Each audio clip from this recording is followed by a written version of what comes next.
how to buy Ripple or XRP on CoinBase. So hello guys and welcome back to today's video. So first things first that I recommend that you guys have is an account, but nonetheless I could still show you guys what you're going to do.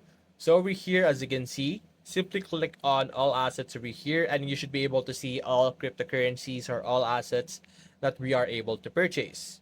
As you can see here, we have XRP as one of those options.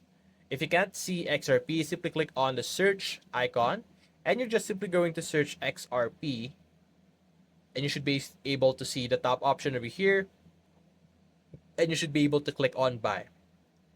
After clicking on buy, you should be able to see an indication or a pop-up that would allow you to input how much XRP are you going to purchase or how much money you want to trade to an XRP. So that's basically it guys. If you enjoyed this video, leave a like and subscribe. Thanks for watching.